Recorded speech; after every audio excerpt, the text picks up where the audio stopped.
The 302 is highly classified. It's at the top secret, sensitive, compartmented information level. So that's one of the highest levels of classification. But that's because of its content. That's correct. Yeah. Because 302 is not saying it's the content of this particular one. That's right.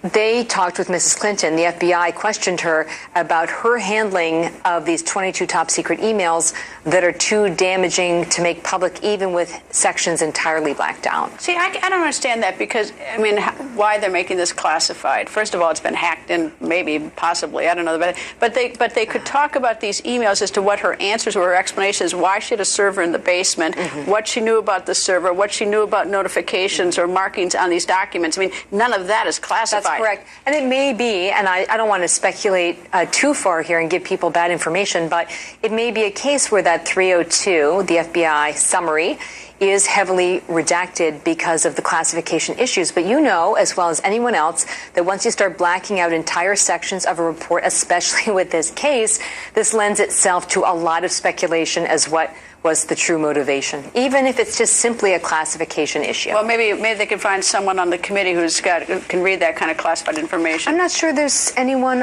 because it's compartmented information. You have to have a special read on. Now we're getting super technical, but it's unfortunately, like everything in this case, it's just not that straightforward. It's pulling teeth with information. Anyway. That's one term for it. Anyway, Catherine, thank you. You're welcome. And now Wisconsin Congress 302, which is just the form the FBI has, but it contains the notes from the interview with Secretary Clinton. Well, I think what it's going to do is going to allow we in Congress to analyze what actually Hillary Clinton said to the FBI and be able to compare it to what she said publicly in regard to her homebrew server.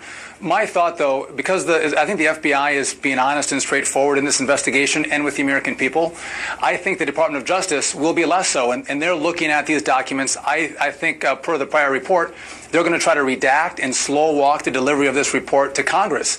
And frankly, we have access to classified information, but I don't think they want us to have it because, listen, this perpetuates the story of Hillary Clinton's corruption and dishonesty with the American people.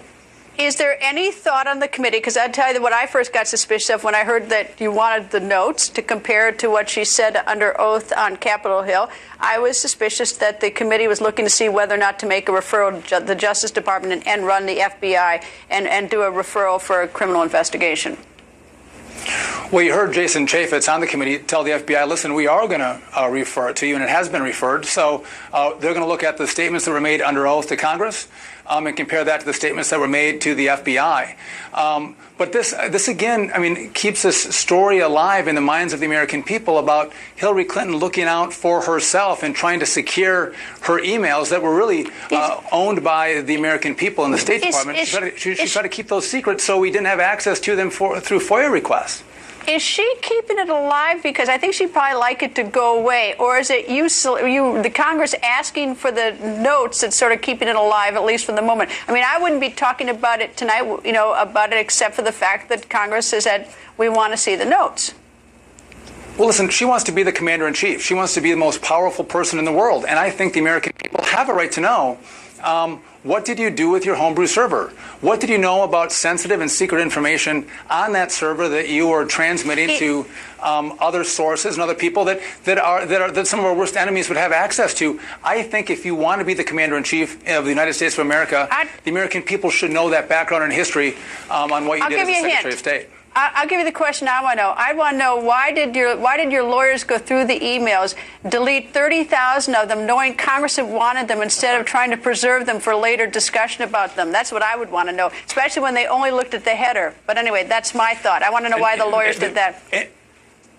And they told us that they read all of the emails, and they did not. But you know what? I think we have a right to know, and we're going to find out when they deliver that information. Yeah, well, I've got some questions on that destruction, but just questions. Anyway, Congressman, the House Oversight Committee just releasing this video titled, "Were Hillary Clinton's Statements False?" Nothing was marked classified at the time I sent or received it.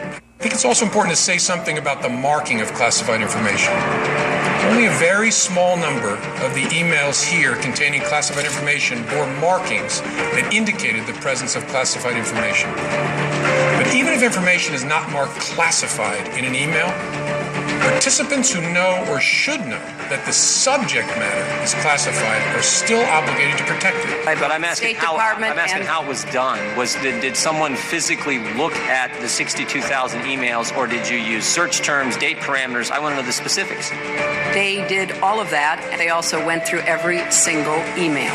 Lawyers doing the sorting for Secretary Clinton in 2014 did not individually read the content of all of her emails as we did for those available to us. You can see that entire House ad on GretaWire.com. Congressman, tell me this. What was the purpose or the motive for creating that video? Why did the committee do it, and why did the committee release that video? Well, first off, it's pretty damning, showing the public statements that she made and the truth that came out from Director Comey. And I think what the committee is doing here is trying to expose, because they're the Committee on Oversight, exposing the differences between the statements that Hillary Clinton made and the truth behind what Director Comey told the American people. But here's what I think is fascinating, Greta. This is important stuff that every voter should know about before they go to the ballot box.